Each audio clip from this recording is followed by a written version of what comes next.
So, ayan, ulit tayo. Hello, hello, hello, hello, hello. Good morning mga kahingal. Ayan nga, hindi pa alam ng kahingal mo kung saan talaga ako titingin. So, good morning mga YouTubers. Ayan, mag-testing uli ang kahingal sa YouTube. Testingin natin kung maganda ba ako dito. Siyempre, laging maganda. Kahapon, tayo ay nasa lupang sinilangan sa Buntog dahil happy 74th birthday ni Mother Dear Tedeng Alvarez. At hindi na masyadong naka-video ang kahingal nyo dahil inuna pa ang pakikipaghuntahan sa mga kapatid. Alam nyo naman, minsan lang tayo mapunta sa mga lugar na ating sinilangan, priority ang pakikipagkwentuhan kesa ang mga pa-vlog-vlog. Pero maganda rin sana kung na-record natin ang mga yon para naman updated kayo. So ito, maganda pala yung may stick para naman sa paano pahiyat ang kahingal nyo. Ngayon ay maaga tayo dito sa Antayan dahil inaantay natin ng ating kaibigang Lucy Torres. Dito po ako sa may bubong kasi feeling ko ay uulan. So ayan no, medyo madilim ang panahon. Tingnan natin kung ayan, wala na, pwede na tayong tumawid. Tawid na tayo. Tawid na, tawid na.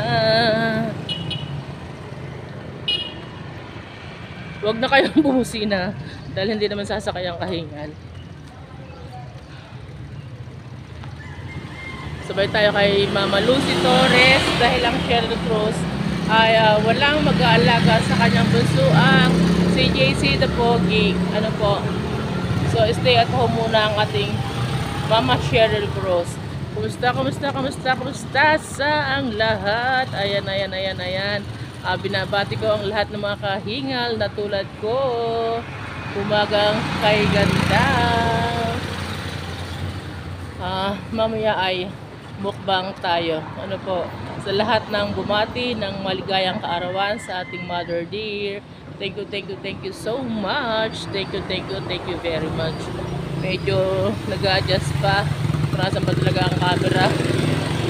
Ano ito? Pero basta tutuwa ako dito kasi nga medyo may kalayuan ng camera dahil iba ang setup. O ayan. Iba ang setup at medyo malayo ang camera sa atin. So liliit ang ating kamukhaan. Hindi naman mapipigilan na talaga naman kung kumain ay halos wala nang matira. So balikan ko kayo mamaya. Thank you for watching. Please like, subscribe, and comment po para naman alam ko kung magugustuhan nyo ang video na ito. Thank you so much. Bye.